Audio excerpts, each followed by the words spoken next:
Hey everybody, Thomas Morgan here with 1031 Navigator. Hope you're doing well. Got three quick updates for you or things of interest. One, we might have officially reached buyer's market. Cap rates on most of the long-term stable single tenant credit deals like CVS, 7-Eleven, Walgreens, etc., are still pretty low. However, on some of the shorter term deals, we're starting to see movement in cap rates. For example, I'm doing an advanced auto parts deal right now on the East Coast, and we're basically at an 8 cap on that. So things that we're selling for 6.5 a year or 2 years ago are nearing 8 cap territory. So cap rates are moving. They're trending more towards where interest rates are at. Shorter term deals, regional credit deals, or non-life insurance company deals, interest rates are still somewhere above 7%, 7.5%. Life insurance long-term interest rates are lower still, sub 7%, which is good. But those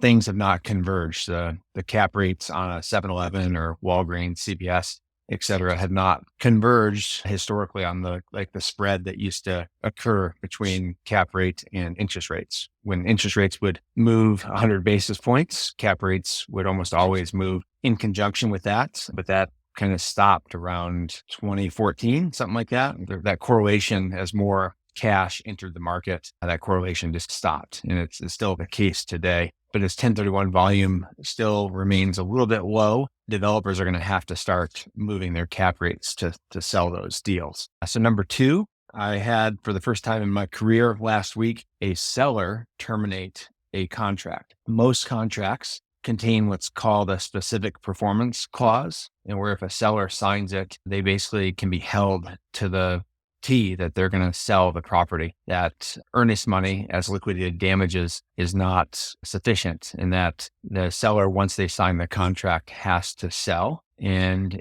this case, I was representing the seller, and we were using a form contract that I use with a lot of developers, and we did not have the specific performance clause in there, which actually protects the seller. All my buyers, I always put or encourage the attorneys to have a specific performance clause in there. But with sellers, even though we've never had it happen before, we did not have that clause in there. And the seller, for various personal reasons, decided to terminate the deal. They just don't want to sell anymore. They don't want the 1031 pressure. They got some other stuff going on in their life. And they just said, look, we don't want to sell. So they terminated the deal and refunded the earnest money. And that's the only liquidated damages the buyer has a recourse against the seller for, is just getting their earnest money back. And in this case, the seller was kind enough to pay the title fees, but he did not have to do that under the contract. So that's an interesting thing that came up around, contract language and why it matters. Things you don't think you're going to need or ever use, they do come up. I'm actually still waiting for the